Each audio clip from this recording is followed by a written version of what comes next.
I think one of the things that we've seen, especially with smaller businesses, it's tough for an owner to get rid of an employee to the point where they don't because they're just afraid to. And that's never a good situation to be in when you know someone's not really doing what they're supposed to be doing, but you're afraid, right? You're afraid that this person, which is really interesting and weird to me, because if like it's gotten that bad, like why would you want this person in your space if you really don't like them? Like, let's just get rid of them. It's just not that simple, though, is it? But it doesn't mean that it's impossible. So when you're dealing with, how do I get rid of a person without having to being concerned about getting sued? What are some things that people should do on that? Well, that's a really good question. And I find that Thank you. I have it written down right here. So it's like, I find that a lot in my practice. As an employment lawyer for businesses, I want our clients to call us when they have these types of issues. I really need to fire Sally. She's been here 2 years. She's just awful, but I just can't get myself to do it. I don't want them to call us as an employment lawyer the first time that they've fired Sally, and now they have a lawsuit from Sally because Sally says they did something wrong. The interesting thing about employment law for businesses is we actually can help our clients do things right before they do something like an employment termination that could go south for one reason or another. So what we do is actually review what has gone on in the past and why the practice wants to terminate Sally, for example.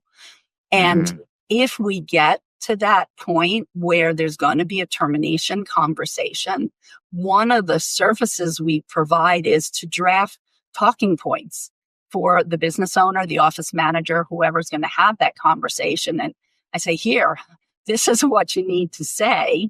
And then have a conversation with them if they have any questions. And they'll say, well, what if she says this? What do I do? And we kind of talk through it. So I can help role play and put them in a position where they feel better about going forward with that conversation because they have some more information about what to expect, what they can say, what they shouldn't say. And so they're more able to go forward. Can we dig a little deeper on that? Like, what are those talking points, and like, what are some things you should say with the things you shouldn't say if you're in that position where you do have to let someone go? Well, let's say you're letting somebody go because they haven't been doing their job right. There's some performance issue. Now, I like to say that when you get to a point of telling an employee that their employment is being terminated, the employee should see the handwriting on the wall. The employee should see this coming. However, they can't see it coming if you've not written on the wall. So what that means is to do what we were talking about earlier by having told this employee, here are the expectations. When the employee didn't meet those expectations, somebody has sat with them, gone over, say, here's what's going on.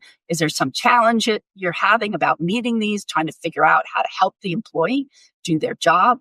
And by the time you get to a termination conversation, the person having that conversation should be able to say, as we've discussed, your job requires you to X, Y, Z.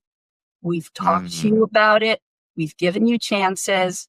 You're still not performing. Unfortunately, we're really disappointed, but a decision's been made to let you go.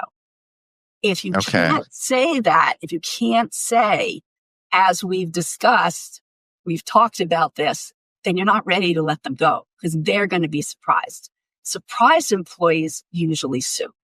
They're much more often to sue because they think they're God's gift to the practice. They're doing a wonderful job because nobody told them otherwise. So it must be that you're letting them go because of their age or their race or their national origin or something else, which is what the employment discrimination laws protect. Obviously, you can't let somebody go because they're black, brown, pink, or purple.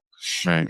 You have to let them go for a business reason, such as they're not doing their job, or they're always late, or some other thing that's distracting or upsetting to the practice.